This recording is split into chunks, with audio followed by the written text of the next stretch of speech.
Bonsoir, soyez les bienvenus dans 28 minutes. Merci de votre fidélité. Salut mes camarades.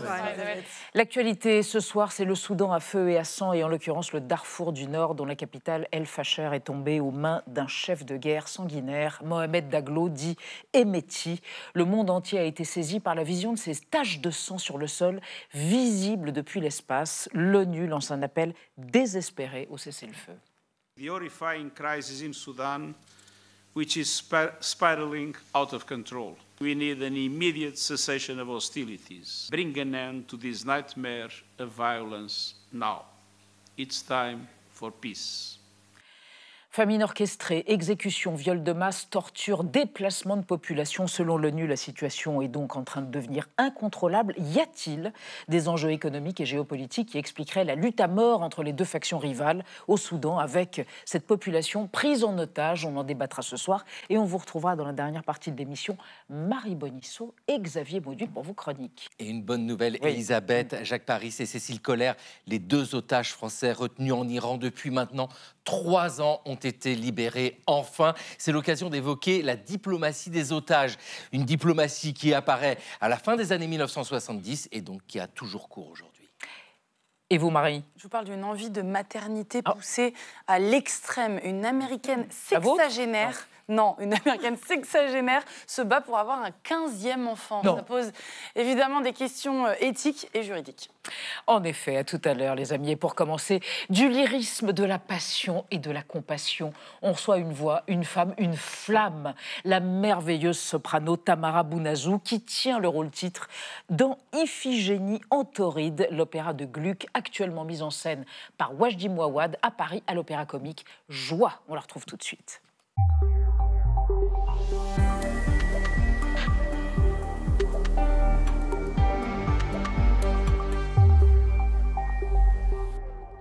Tamara Bounazou, bonsoir. Bonsoir. Je vous présente Anna Ndiaye et Benjamin Sportouche. Bonsoir. Et en plus, elle a les dents du bonheur. Voilà, je comprends l'exaltation de tous les spectateurs à l'Opéra Comique qui vont vous voir dans le rôle-titre d'Iphigénie en Tauride. Vous êtes absolument incroyable. Merci. Vous êtes une soprano coloratour. Expliquez ce que c'est aux petits-enfants qui nous regardent. Alors, presque. Je suis soprano lyrique. Oui. C'est-à-dire que, à la différence justement d'une soprano coloratour, moi, j'ai pas de notes suraiguës, mais par contre, j'ai un volume de voix qui est un peu plus charnu. Un sacré volume de voix, Tamara Bounazou. Alors, on va évoquer votre carrière, Iphigénie en Tauride, et puis peut-être les résonances de cet opéra avec aujourd'hui, après votre profil idéal dressé par Gaël Legras. Regardez. Tamara Bounazou, vous considérez que les artistes lyriques portent des histoires universelles et questionnent les passions humaines à travers le temps. Alors l'opéra constitue-t-il un vecteur de dialogue entre le passé et le présent? Pour répondre à cette question, vous avez le profil idéal. Né à Montbéliard, vous grandissez dans le quartier de la Chiffogne au sein d'une famille de 5 enfants. Je viens d'un milieu ouvrier, sans la volonté de mes parents de nous offrir une éducation musicale. Je n'aurais jamais rencontré l'opéra et la scène. Chez vous, la musique est cependant très présente.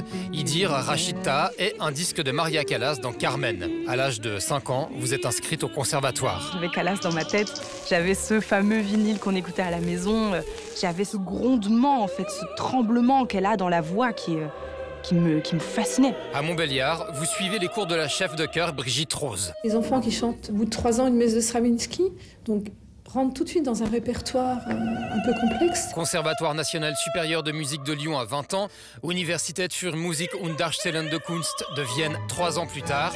En 2019, vous interprétez la comtesse dans Les Noces de Figaro au Schlosstheater de Schönbrunn.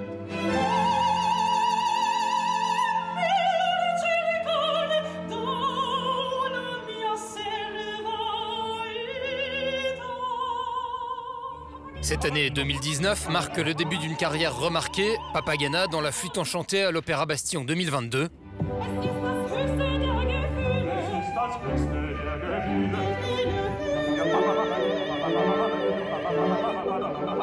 Ou Eurydice dans Orphée aux Enfers à Hambourg en 2023.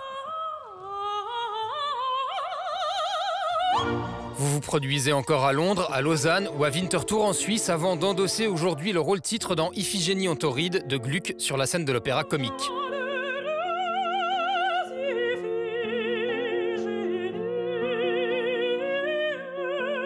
L'opéra ne vieillit pas, dites-vous, il est le reflet lisible de nos sociétés actuelles. Vindiou, comme on dit à Montbéliard. Vous êtes irrésistible, hein, Tamara Bounazou. 1 an de préparation pour chanter et jouer. Parce que vous êtes aussi dans quelque chose de très théâtral pour jouer et chanter Iphigénie en tauride. La voix est un muscle? La voix porte le théâtre, en tout cas dans ce rôle-là. En fait, la voix est indissociable de l'aspect théâtral. Le côté virtuose de ce rôle, il n'est pas dans les notes aiguës, il n'est pas dans des vocalises, etc. Il est dans donner le mot plus haut, incarner à chaque instant. Il faut toujours qu'il y ait cette tension, cette mémoire du sang, même chez Iphigénie. Donc, en fait, c'est indissociable. Iphigénie, qui est Iphigénie, la fille de Clytemnestre et d'Agamemnon, réfugiée sur une île, où règne un roi, le roi Thoas, qui veut que soient massacrés tous les étrangers qui arrivent sur cette île. Les étrangers, les impurs, ça pourrait être les migrants. Et là, tout d'un coup, on se dit, il y a comme une résonance avec aujourd'hui. Oui, vraiment, il y a quelque chose. En fait, il a... un oracle lui a révélé qu'un étranger, un jour, le tuerait. Et depuis qu'il sait ça, il vit dans une terreur absolument monstrueuse des étrangers. Donc, il demande à la prêtresse, à Iphigénie, de tuer tout étranger qui arriverait en tauride, en faisant passer ça comme un ordre des dieux. Voilà, donc effectivement, il y a des... À plusieurs niveaux, plusieurs strates, il y a peut-être des choses qui peuvent entrer en résonance. Oui. La tauride, c'était le lieu des Scythes. À l'époque, c'est Hérodote qui le rappelait, mais c'est l'actuelle Crimée, la tauride. Donc évidemment, il y a encore plusieurs couches de politique et de géopolitique contemporaine. Benjamin. Tamara Bounazou, pour revenir sur votre parcours incroyable, vous y avez toujours cru ou il y a eu des moments de découragement? Ah non, il y a eu des moments de découragement. Quand? Mais je pense comme tous les artistes. Quand on est jeune? Ouais.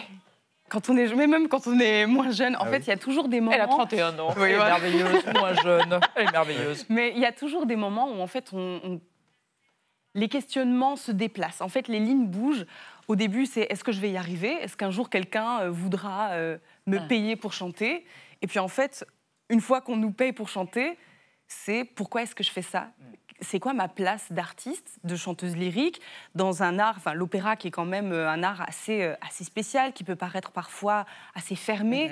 Donc en fait, il y a des questionnements qui nourrissent toujours cette vie d'artiste. Et effectivement, moi, je suis quelqu'un aussi qui se remet toujours en question, parce que j'ai l'impression que si je le fais pas, j'avance pas. On va regarder un petit extrait d'Iphigénie en tauride qui a été filmé le soir de la couturière, enfin de la répétition générale. Vous ne donniez pas toute votre voix. Voilà, c'est volontaire. On regarde.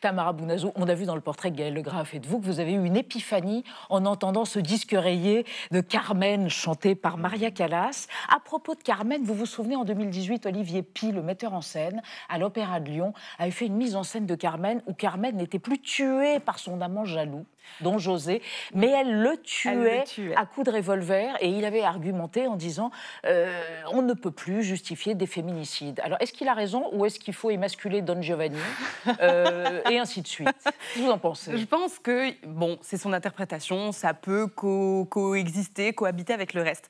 Moi, je pense que ce qui est vraiment intéressant dans Carmen, c'est justement qu'il la tue à la fin.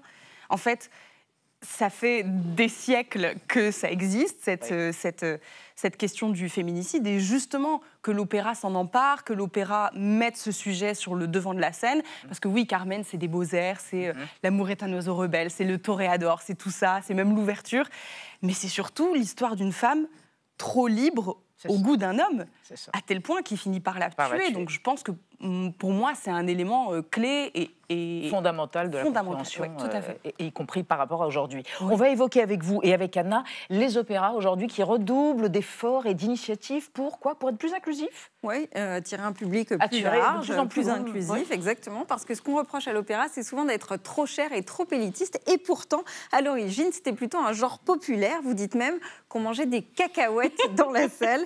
Alors aujourd'hui, les opéras, ils cherchent à recréer du lien avec le public. Regardez, à Bordeaux, par exemple, l'Opéra a fait le choix pour la 4e année de diffuser son concert de rentrée hors les murs, sur des écrans qui ont été disposés un petit peu partout dans la ville et dans certains EHPAD. À l'Opéra de Paris, lui, il essaye d'inclure de nouveaux venus avec des bébés concerts dès le plus jeune âge, pour les tout petits, dès 6 mois.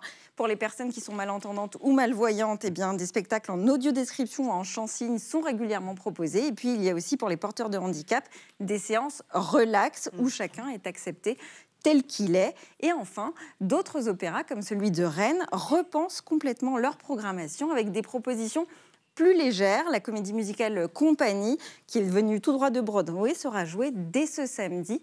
Est-ce que vous pensez que toutes ces initiatives, ça peut donner envie aux novices d'aller plus régulièrement à l'opéra ?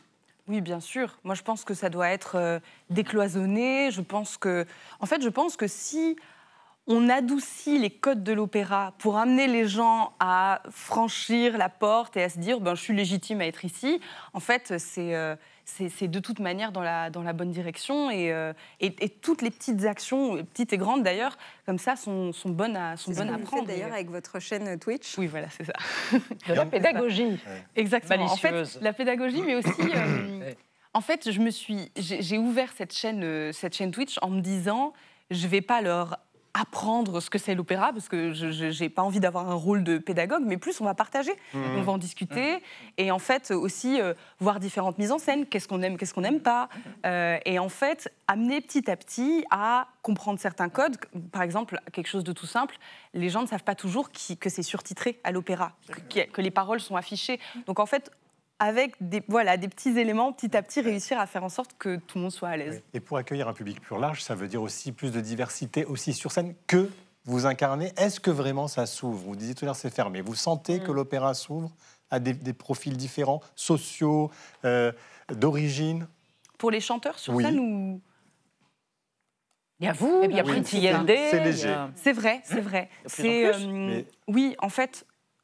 De toute manière, d'un point de vue d'où l'on vient, la classe sociale d'où l'on vient, c'est toujours plus difficile de partir d'un milieu qui est éloigné de l'opéra, ça c'est certain. Donc je pense que de toute façon, on est moins de chanteurs à venir de milieux ouvriers, etc.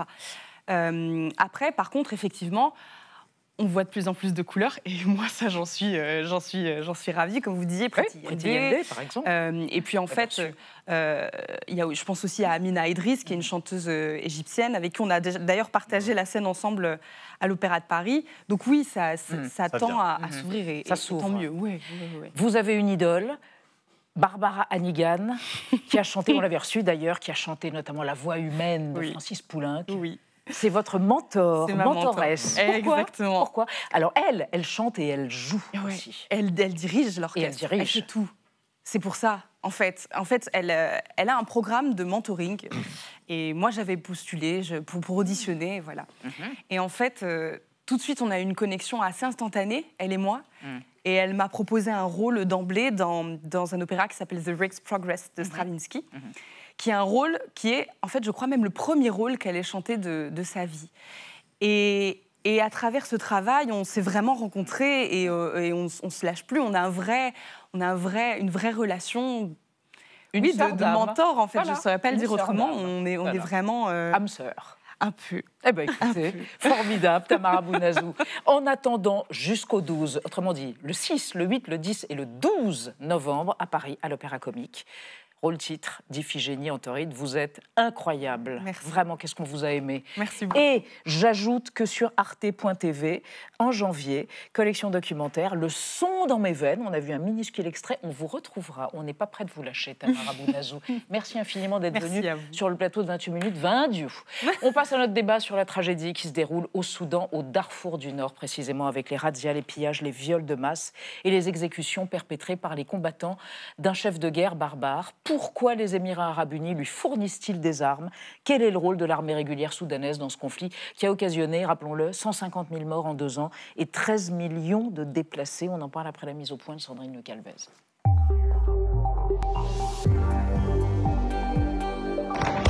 Ces combattants paradent à dos de chameau dans les rues d'El Fasher. Après 18 mois de siège, les paramilitaires ont mis en échec l'armée soudanaise en prenant le contrôle de son dernier bastion au Darfour.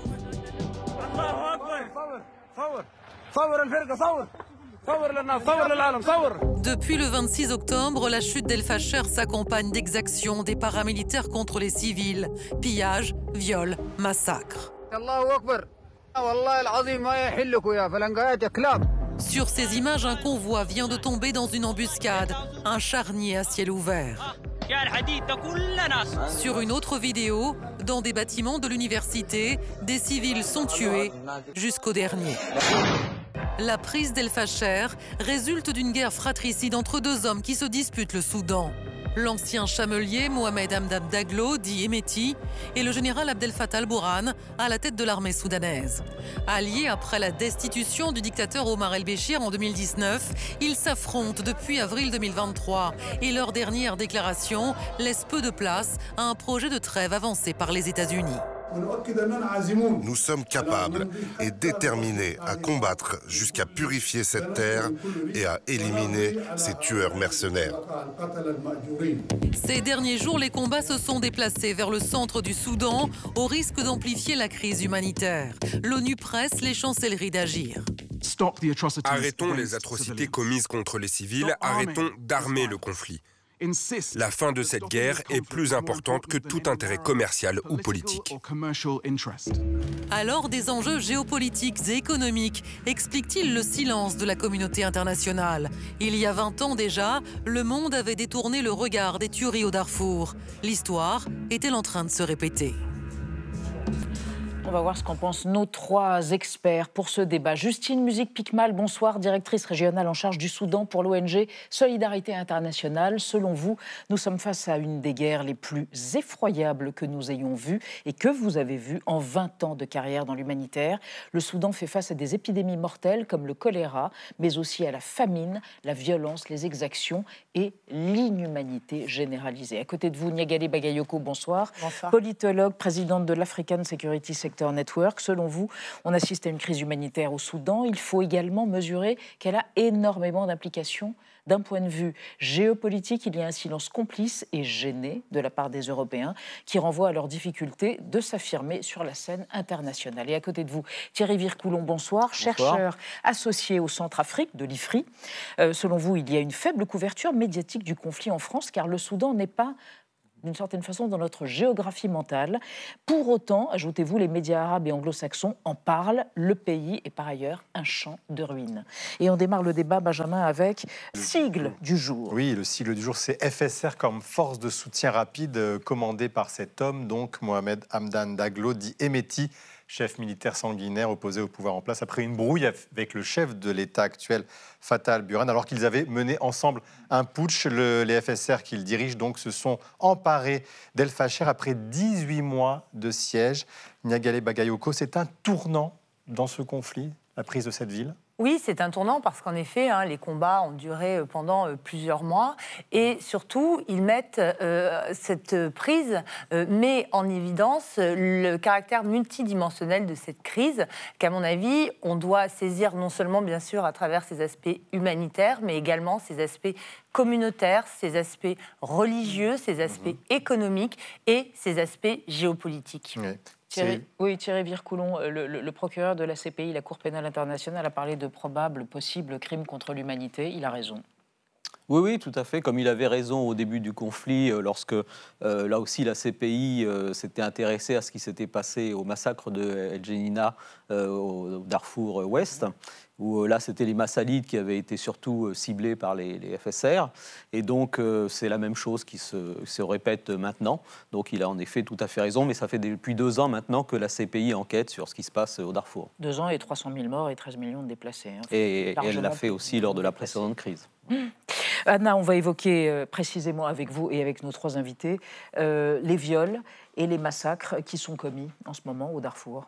Oui, au mois de mars 2025, la directrice générale de l'UNICEF, Catherine Russell, lançait un cri d'appel au monde entier en révélant un rapport inédit sur les viols d'enfants au Soudan. Voilà ce qu'elle disait: des hommes armés ont violé des bébés de moins d'1 an, des crimes qui devraient choquer tout un chacun au tréfonds de son âme et obliger à agir immédiatement. Alors dans ce rapport, On voit que 221 enfants ont été violés en 2024. Ces chiffres sont loin de représenter la réalité, alerte l'UNICEF. La grande majorité des victimes ne déclarant pas les violences subies. Mais un autre rapport d'Amnesty International, lui d'avril 2025, dénonce aussi le recours généralisé aux viols de femmes, adultes comme enfants, des viols en réunion pendant des heures, de l'esclavage sexuel. Tout cela fait partie de l'arsenal des forces de soutien rapide pour terroriser et humilier les populations, d'autant qu'au Soudan, le viol est tabou et jette le déshonneur sur les familles. Quant à celles et ceux qui tentent de s'opposer à ces violences sexuelles, eh bien, ils risquent le même traitement, la torture, voire la mort, détaille encore le rapport. Aujourd'hui, l'ONU estime que des millions de femmes et d'enfants sont exposés aux violences sexuelles, d'autant plus qu'ils n'ont aucun endroit où se réfugier. Justine Musique-Piquemal, est-ce que c'est le même constat qu'ont fait vos équipes sur le terrain au Soudan? Alors déjà, c'est le constat que fait les équipes et les ONG internationales sur le terrain, parce que les Nations Unies ne sont pas au Darfour. Je pense qu'on va remettre le cadre. Donc les rapports de l'UNICEF et des Nations Unies que vous citez sont des rapports qui relayent les informations des ONG internationales, des ONG nationales qui sont sur le terrain. On a la chance aujourd'hui d'avoir OCHA qui vient de traverser la frontière pour la première fois depuis très longtemps, donc on est très contents de les accueillir dans les Darfours. C'est quoi? C'est une autre ONG? OCHA. Pardon, excusez-moi, la coordination humanitaire des Nations Unies. Voilà. Donc on est ravis qu'ils soient enfin passés. On attend les camions avec impatience aussi maintenant, parce que du coup on est toujours tout seul sur la zone. Les combats sont atroces. Il n'y a pas d'autre mot, il n'y a pas d'autre définition. Vous parliez de Djenina il y a 2 ans. J'étais à la frontière, j'ai vu les 80 000 réfugiés, j'ai vu 80 000 personnes blessées, violées, des bébés avec des chaponnettes dans le visage. Il n'y a aucune empathie, aucune humanité dans ce conflit. Comme je disais plus tôt, c'est la plus effroyable guerre que j'ai vue de mes yeux. Depuis 20 ans. Depuis 20 ans. Depuis 20 ans. Le viol est une arme de guerre massive dans plusieurs conflits, on le sait aujourd'hui. Le Soudan, malheureusement, n'est pas épargné. Les porteurs d'armes n'ont aucune empathie sur absolument personne. Négalé Bakayoko, il y a un projet de trêve humanitaire qui a été proposé par les Américains, mais aussitôt rejeté par les parties qui sont en guerre l'une contre l'autre, les deux camps. Alors, c'est le paradoxe de ce conflit. C'est le fait que les acteurs internationaux n'ont quasiment aucune prise, aucun impact sur les dynamiques de paix, mais qu'en revanche, ils activent, de par leur engagement auprès des deux camps, des dynamiques conflictuelles qui ne font en réalité que s'aggraver. Donc on voit s'effacer au Darfour et au Soudan en général, comme ailleurs, le droit international, les acteurs qui plaident en faveur d'une solution négociée de ce conflit au profit de ceux qui font valoir leurs propres intérêts à travers le soutien qu'ils apportent aux différents protagonistes. Thierry Vircoulon, on vient d'évoquer ces populations suppliciées. Est-ce qu'il y a un risque d'extension de ce conflit à d'autres régions, comme certains l'évoquent déjà? Dans le voisinage du Soudan, il y a un petit risque, mais c'est surtout actuellement la zone du Kordofan qui est le grand champ de bataille. La zone du Kordofan, c'est dans le centre, c'est ça? Qui est au sud, oui, le centre-sud du Soudan, donc à côté du Darfour. Et pourquoi précisément dans cette zone? Tout simplement parce que maintenant que les FSR ont pris El Fasher, leurs forces n'ont plus besoin d'être concentrées là-bas et elles se dirigent vers El Obeid, qu'on voit sur votre carte, là, qui est cette capitale du Kordofan nord, qui, pour le moment, est encore tenue par l'armée soudanaise, mais c'est maintenant leur nouvel objectif stratégique. Et donc, ils veulent reprendre cette ville à l'armée soudanaise. Et c'est là qu'apparemment les forces se massent et qu'il va y avoir une grande bataille. Justine Musique-Piquemal, ce qui caractérise cette crise, c'est le nombre de déplacés aussi. On parle de 13 millions de déplacés, soit un habitant sur 4, ce qui rend aussi la situation humanitaire encore plus critique. Alors, ça y est déplacés et les états de siège. Il faut comprendre ce que c'est qu'un état de siège, comme vient de le dire notre collègue. Un état de siège, c'est un endroit où physiquement, aucun commerce ne peut rentrer. Donc il n'y a aucun véhicule commercial, aucune activité humanitaire. Donc un état de siège, ce n'est pas forcément que des combats tous les jours, mais m'excusez, c'est aussi une problématique d'accès, de sortie de la population et d'entrée de la population. Donc là, vous montriez sur votre carte Kadougli. Kadougli est le nouvel état de siège, donc dans le sud Kordofan, où une famille vient de se déclarer. J'ai vu que l'UNICEF a déclaré hier la nouvelle famine à Kadougli. Ça veut dire qu'aucun commerçant ne peut rentrer, aucun argent, aucun humanitaire ne peut rentrer. Donc le déplacement de population est massif. On a eu des réfugiés, on a des réfugiés au Tchad, on a des réfugiés en Égypte, on a des réfugiés au Soudan du Sud et en Centrafrique, donc des pays dans lesquels nous travaillons aussi. Et en interne, là, ce qui nous inquiète beaucoup par rapport à El Fasher, le sujet d'aujourd'hui, c'est qu'en fait, on n'a reçu que 7000 personnes. Sur les 250 000 habitants de la ville 7000 personnes à Taouila. Donc on ne sait, Niagale Bagayo, on ne sait pas ce qui se passe exactement dans cette ville, en fait. Mais c'est ce qui est mis en avant, de par ce témoignage, c'est la difficulté d'avoir accès aux informations minimales et quantifiées particulièrement en réalité dans ce type d'environnement. Mais la question qu'on se pose, c'est pourquoi ces combattants, qui sont sanguinaires, qui sont sans empathie, vous l'avez répété à plusieurs reprises, laissent-ils des humanitaires dans les parages ? Ont-ils eu affaire avec eux et y a-t-il eu des conflits entre vos humanitaires et ces combattants ? Alors, toute la négociation, c'est de l'accès humanitaire. C'est ça. Quand on est rentré à Djenina, on n'est pas rentré en mai 2023, on est rentré en juin 2023. On nous a laissé rentrer après. Donc, je faisais partie des premières à traverser la frontière, à négocier avec les généraux sur la route et avec les milices. Vous négociez avec eux ? Il faut qu'on rentre, il faut qu'on travaille. Nous, on travaille avec tout le monde. C'est le droit humanitaire. C'est le droit humanitaire. Moi, je suis protégée par le droit humanitaire. C'est l'impartialité, la neutralité. Exactement. El Fasher, on ne peut pas rentrer aujourd'hui. Donc aujourd'hui, on a eu des déclarations de la FSR disant que des ONG nationales pourraient rentrer sur El Fasher, ce qui est déjà un grand pas. Cependant, on sait qu'El Fasher est miné, de toute façon. Donc les axes sont minés. Il y a encore des combats actuels dans El Fasher. La ville est tombée, soit. D'accord, donc les hommes et les femmes des ONG qui rentreraient risqueraient de sauter sur la mine qui est posée à dessein. Donc aujourd'hui, on est moins en état de siège, mais on est toujours en état de siège. La grosse préoccupation, c'est où sont ces gens. Alors physiquement, pour un peu de pédagogie, entre El Fasher et la frontière du Tchad, c'est 3 jours de pick-up. Donc physiquement, pour qu'un humain marche jusqu'à là-bas, c'est au moins 8 jours. Donc on sait que de toute façon, la population qui arrive à sortir pour aller vers le Tchad mettra au moins 8 à 10 jours. Les gens qui sont arrivés à El Fasher, dans les 7000 personnes, c'est vraiment rien, c'est rien, c'est la taille de mon village, mais 7000 personnes, c'est quand même pas beaucoup, qui sont arrivés sont tous déshydratés. Donc c'est-à-dire que les enfants, un enfant, 85% de sa masse, c'est de l'eau. Donc quand on est déshydraté, on sait qu'en fait un nouveau-né meurt entre une semaine et 10 jours. Donc ils sont tous déshydratés et tous malnutris. Donc on sait aujourd'hui que les gens qui arrivent à passer, qui n'ont plus rien, qui ont été pillés sur les routes, ils sont en sursis. Donc où sont les autres ? On va évoquer le Darfour, mais c'était il y a 20 ans avec notre archive qui était déjà cible d'une guerre civile, un génocide selon l'ONU d'ailleurs, qui a fait 300 000 morts et des milliers, voire des millions de déplacés. Archive de juin 2004. Ils s'entassent par dizaines de milliers dans ces camps du Tchad, tout près de la frontière avec le Soudan. C'est aujourd'hui l'unique refuge pour ces villageois du Darfour, chassés de leurs terres par les pillages et les persécutions ethniques. Depuis des mois, les associations d'aide aux réfugiés et l'ONU tirent la sonnette d'alarme. Si le conflit ne s'arrête pas au plus vite, l'exode va continuer et près d'1 million d'habitants du Darfour risquent de mourir de faim. Car pour l'instant, le Darfour est quasiment zone interdite. Une région dévastée par des razzias d'un autre âge, une politique de la terre brûlée. Les gens du gouvernement viennent tuer les Noirs comme moi. Sitôt qu'ils voient des gens noirs, ils frappent aussitôt.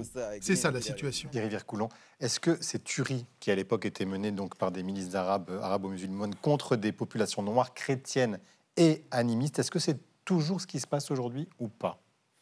Non, c'est une situation un peu différente. Alors c'est en effet ce qui s'est repassé en 2023 avec les Massalites, qui ont de nouveau été victimes au début du conflit des FSR. Maintenant, on voit que les représailles, elles se font évidemment sur une base ethnique, mais elles se font aussi donc contre les Agawas, elles se font également contre les clans arabes qui ont fait défection des FSR, qui étaient avec les FSR, et dont certains ont fait défection au fil du conflit pour rejoindre l'armée soudanaise. Donc c'est des représailles contre tout ce qui symbolise l'ennemi, et cet ennemi a plusieurs visages. Ouais.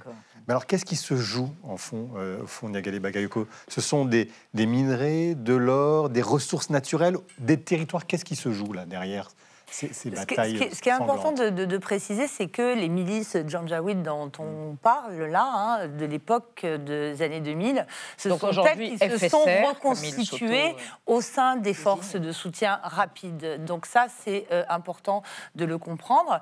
Il y a, comme je l'indiquais tout à l'heure, différentes dimensions. La dimension religieuse, par exemple, est extrêmement importante.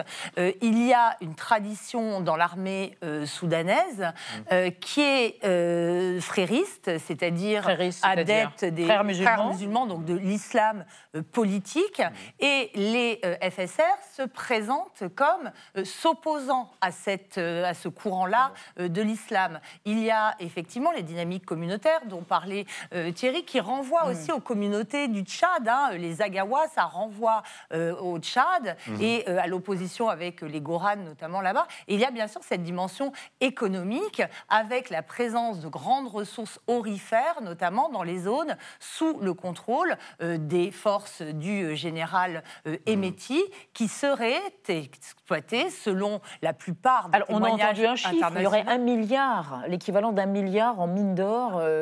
Absolument, qui serait exploité avec la complicité des Émirats arabes unis, qui sont les destinataires de très nombreuses cargaisons de provenance de cette région. Alors qu'est-ce qui se joue? Il y a beaucoup de pays qui sont derrière ces forces armées, et les Émirats arabes unis soutiendraient le FSR, ce qu'ils nient, même s'ils reconnaissent une erreur d'appréciation initiale. Écoutez ce conseiller diplomatique du président des Émirats arabes unis. We all made a mistake when the two generals who are fighting the civil war today overthrew the civilian government. That was, in my opinion, looking back, was a critical mistake. We should have put our foot down, all of us, collectively. We did not call it a coup. We said it's a CO, but did not put the UMP at the end of it. Vous entendez des regrets sincères, Justine Musique-Piquemal, quand vous entendez ces propos? Moi, je ne fais pas de commentaires sur la politique internationale. Je disais tout à l'heure, nous, on est neutre, on travaille du côté de Khartoum et des Gadaref, on travaille du côté d'El Fasher et de Djenina depuis le début. On est aux côtés des Soudanais, de toute façon. Juste un mot très important pour moi, c'est que nous, on y croit. On y croit. Oui, mais Thierry Vircoulon, quand on voit ce qui se passe, les enjeux géostratégiques paraissent très difficiles à démêler. D'un côté, l'Éthiopie et les Émirats arabes unis qui soutiennent les FSR, et de l'autre, l'armée régulière soutenue par l'Égypte, la Turquie et l'Iran. Est-ce que ces forces et pays-là peuvent s'entendre pour, à un moment donné, arriver à un cessez-le-feu? Le Qatar aussi. Ah, le Qatar aussi. C'est une guerre du Moyen-Orient. De quel côté, le Qatar, de quel côté? Du côté de l'armée. C'est en fait une guerre du Moyen-Orient qui est projetée au Soudan. Très largement, ce sont des rivalités moyen-orientales qui se règlent là-bas.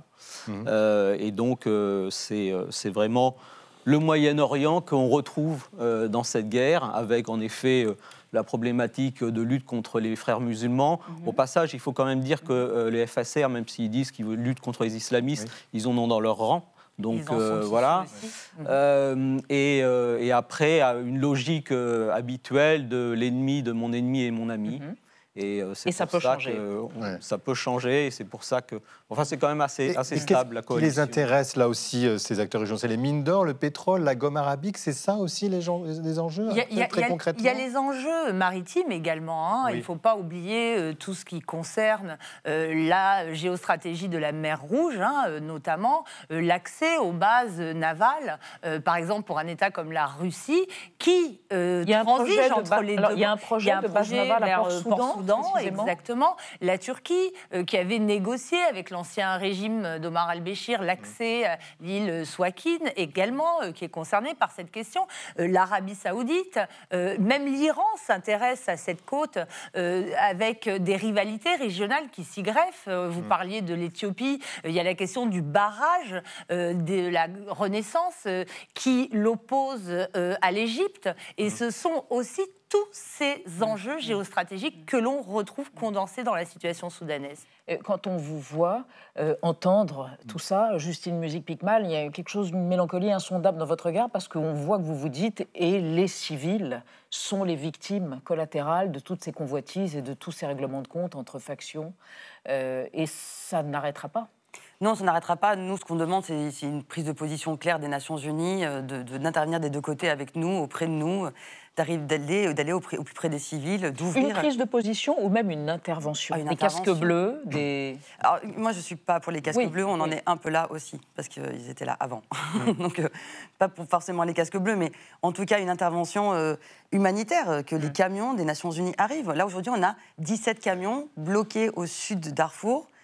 On ne sait pas, la directrice humanitaire basée à Port-Soudan s'est encore mise en colère cette semaine en demandant aux humanitaires des Nations Unies de se positionner et d'aider les ONG à répondre à ces 700 000 personnes à Taouila. Mais Vircoulon, ça veut dire qu'il y a tellement d'intérêts contradictoires que l'envoi de casques bleus ou d'une autre force internationale, ça paraît complètement illusoire aujourd'hui? Oui, c'est complètement illusoire, puisque de toute façon, il faudrait qu'il y ait d'abord un accord de paix, une trêve. Pour le moment, toutes les tentatives de médiation ont échoué. Et après, il faudrait en effet qu'il y ait un consensus au Conseil de sécurité, ce qu'on n'est pas prêt de voir. Donc, voilà. La France ne s'exprime pas. Il y a quelque chose dans achat d'armes, vente d'armes, qui expliquerait un silence embarrassé de la France? Alors, il y a plusieurs éléments. On ne peut pas dire que la France ne s'exprime pas du tout. Elle a organisé des conférences internationales sur le Soudan. Alors, ça peut paraître une goutte d'eau dans la mer, mais en tout cas, on ne peut pas considérer qu'elle ne s'intéresse pas à ce conflit-là.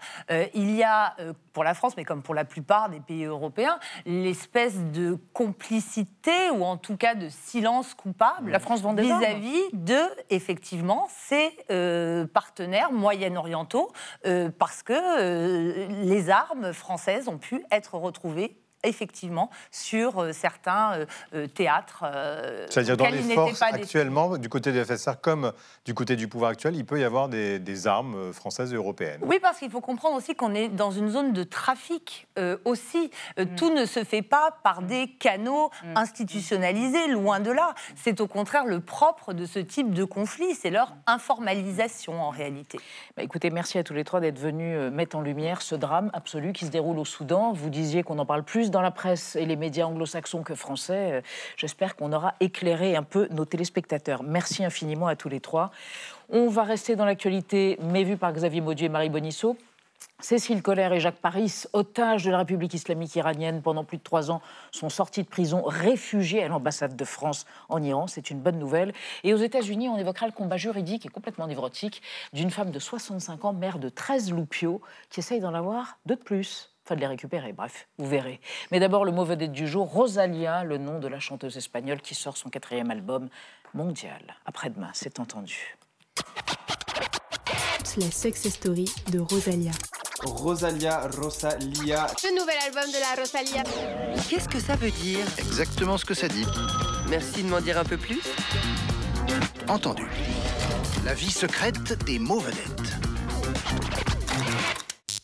Ça se prononce Rosalia avec un accent sur le i, ça vient d'Espagne, mais ce n'est ni un parfum à la rose, ni une danse à la mode. C'est une star planétaire qui explose tous les compteurs de stream, de likes, de ventes et qui redonne en prime ses lettres de noblesse à une musique latine réduite à la vague latina et ses boom boom. Shakira au Mondial, J-Lo au Halftime Show, Bad Bunny au Super Bowl, Karol G en tête de Spotify. Ces dernières années, la vague latina et ses hits en langue espagnole ont rempli les stades et les caisses. 1,4 milliard de dollars générés l'an passé, rien qu'aux États-Unis. Reggaeton portoricain par ici, balade colombienne par là, ça cartonne et ça raconte quelque chose du monde. Trump peut bien vouloir fermer les frontières, la basse latine, elle, passe toujours. Mais dans ce raz-de-marée calibré pour danser, une exception s'impose, Rosalia. Espagnole, formée au conservatoire, elle greffe le flamenco aux beats latinos mondiaux sans se noyer dans la vague reggaeton. Héritière de Paco de Lucia, elle transforme le folklore en laboratoire. Imaginez Madonna pour la provoque, Björk pour l'audace, Lady Gaga pour les métamorphoses, Beyoncé pour la puissance scénique et pour la voix un mix Freddie Mercury, Montserrat Caballé. En bonus, l'engagement, mouchoir vert pour l'avortement, message LGBTQI+, genou à terre pour George Floyd, une pop qui bat du pied autant que du poing. Aujourd'hui, Rosalia se réinvente en icône mystique. Lux, son nouvel album sort le 7 novembre. Premier single, Berghain, le club berlinois transfiguré en cathédrale symphonique. 30 millions de vues en 2 jours. Et toujours le même miracle, transformer la pop en religion et les fans en fidèles. La vague latina fait danser le monde, la Rosalia, elle, le fait communier. Merci et bravo Olivier Boucreux. Retour de Marie Bonisseau et de Xavier Mauduit pour vos chroniques. Xavier, 1277 jours et nuits de détention en Iran pour Cécile Collère et Jacques Paris. Ils ont été libérés, ils sont sortis de prison, ils sont à l'ambassade de France. Vous allez nous parler de la diplomatie des otages. Oui Elisabeth, et ça nous conduit le 4 novembre 1979 à Téhéran. Nous sommes donc seulement 7 mois après la révolution islamique, celle qui a chassé le Shah d'Iran et qui a conduit l'ayatollah Khomeini, le chef religieux chiite, au pouvoir. Et bien ce jour-là, vous avez une manifestation d'étudiants qui dégénère. Ces étudiants islamiques s'attaquent à l'ambassade des États-Unis et pendant 444 jours, plus de 50 diplomates des États-Unis sont retenus en otage. Et puis alors, bon, il y en a quelques-uns qui ont réussi à partir. Avant, ils sont exfiltrés. Vous savez, c'est cette opération rocambolesque, audacieuse, menée par les États-Unis et le Canada, une fausse équipe de cinéma, et on arrive à les sortir. En tout cas, cette prise d'otage de 1979 scelle la rupture entre Washington et Téhéran. C'est le début des sanctions économiques, c'est le début de l'isolement diplomatique de l'Iran, et c'est également le début de ce qu'on appelle, et déjà dans les années 1980 dans la presse, on le lit, la diplomatie des otages. Et c'est toujours appliqué par l'Iran. Oui, vraiment, c'est ça. Alors le principe, on l'imagine, il est très simple. Des citoyens, des citoyennes occidentaux ou alors des binationaux qui se trouvent en Iran alors, pour du tourisme, pour de la recherche scientifique, pour des affaires professionnels, pour n'importe quoi. Ces personnes-là sont arrêtées, accusées le plus souvent d'espionnage et servent tout simplement de monnaie d'échange. Alors, on l'entend bien, ici, ce sont des otages d'État avec une souffrance bien réelle, alors pour les personnes elles-mêmes, pour leurs proches aussi. Et puis, pour toute une nation. Mais cette histoire, cette politique-là s'inscrit dans un temps plus long parce que ça nous conduit à une figure très ancienne, celle du tyran oriental. Vous savez, c'est quelque chose qu'on va retrouver déjà chez les Grecs de l'Antiquité, quand ils parlent des Perses, des souverains perses sanguinaires, vous savez, capables de toutes les cruautés. Et les Grecs évoquaient également ce qu'on appelle la forteresse de l'oubli, une prison de l'Empire sassanide, vous savez, où sont complètement effacer tous les opposants enchaînés comme ça. Et puis, ça permet de rappeler aussi que les otages politiques, c'est une pratique qu'on va retrouver également pendant longtemps en Occident. Mais en tout cas, là, en Iran, depuis 1979, c'est une politique menée par l'État. Et la prise d'otage se passe à l'ambassade des États-Unis. Bien depuis, cette ambassade est devenue un musée. Le musée de l'anti-arrogance. Musée de l'anti-arrogance. Vous vous rendez compte comment les mots sont forts. Et pour les otages, pour nous aussi, ils sont blessants, violents, ces mots-là. Merci Xavier Mauduit. Alors Marie, on va parler d'un tout autre sujet. À l'âge de la grand-méritude, 68 ans, c'est ça ?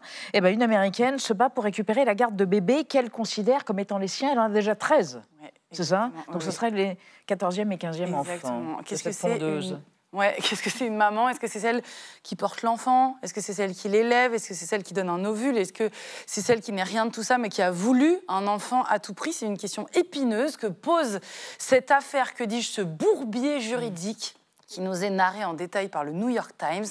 Les journalistes sont allés rencontrer et parler à Mary-Beth Lewis et toute sa très très nombreuse famille. Son histoire, elle commence de façon très banale. C'est une infirmière qui épouse un pilote dans la banlieue de Buffalo. C'est dans l'État de New York. On est au début des années 80. Le couple a 5 filles, mais arrivé à la quarantaine, à la fin de la quarantaine, Mary-Beth a ce qu'on appelle le syndrome du nid vide. Son mari est tout le temps en déplacement la moitié du temps. Il est très loin, il est en train de piloter, on ne sait pas où. Ses enfants sont des ados, alors elles sont de moins en moins à la maison. Mary-Beth, les bébés, ça lui manque. Alors elle décide de faire une FIV, une fécondation in vitro. Elle trouve une clinique à Syracuse qui est d'accord, elles ne le sont pas toutes, pour opérer des femmes sans limite d'âge. Et c'est ainsi que l'engrenage commence. Elle a des jumelles, puis des jumeaux, puis un autre bébé. Je vous fais une ellipse. À 62 ans, Mary-Beth accouche de son 13e enfant. Grâce à un don d'ovule et un don de sperme. Son mari, Bob, qui n'est jamais là, dit que ça la rajeunit, c'est ce qui se dit. Ces grandes filles, les premières, elles en peuvent plus parce qu'elles doivent être les babysitters de leur tout petit frère. Mais on ne dit jamais non à Mary-Beth, qui a tellement envie d'enfants que pour les jumeaux d'après, là on est en 2022, elle va tromper tout le monde. Le médecin lui a dit non, catégorique, à l'idée qu'elle accouche.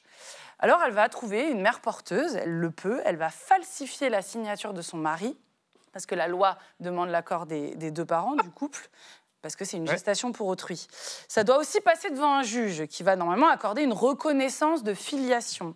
L'audience se fait par Zoom, par vidéoconférence. Marie-Bess va connecter l'ordinateur, le sien, et puis l'ordinateur de son mari, sans mettre la caméra. Puis elle va imiter une voix d'homme en grognant vaguement un truc, quand le magistrat demande s'il est d'accord pour avoir un 14e, 15e enfant. Voilà. Oui, parce que 14-15, parce que ce sont des jumeaux. À 2 mois du terme de la mère porteuse, Bob, le pilote, qui est désormais retraité, qui n'a plus du tout envie d'avoir des bébés partout dans sa maison, il découvre le poteau rose en tombant sur un courrier de la justice. Il dénonce sa femme. Donc la justice annule la reconnaissance de paternité. Marie-Bess s'est précipitée le jour de l'accouchement à la clinique. Elle n'aura pas le droit de voir les jumeaux qui viennent de naître. Elle risque aujourd'hui 1 an de prison pour 30 chefs d'accusation, dont faux et parjure. Les jumeaux ont été placés en famille d'accueil, ils grandissent, ils parlent désormais, et Marie-Bess se bat encore pour être reconnue comme leur maman. Des avocats croient sincèrement, apparemment, à sa cause. Ils se fondent en fait sur la notion de parents d'intention. Les parents qui ont lancé le processus. Alors oui, Marie-Bess a falsifié des documents, disent-ils, mais son mari a fini par être d'accord pour être père. Et puis après tout, on laisse bien des enfants sous la responsabilité de parents délinquants, par exemple. L'affaire est à suivre, elle fascine tous les États-Unis. Ouais. Et les détails, je vous les recommande, ils sont à lire dans le New York Times. Ouais, et dans 1 an, il y a un film, c'est sûr, les scénaristes sont en train de s'y mettre. Marie-Bess et les bébêtes. Merci, à demain. Tchuss.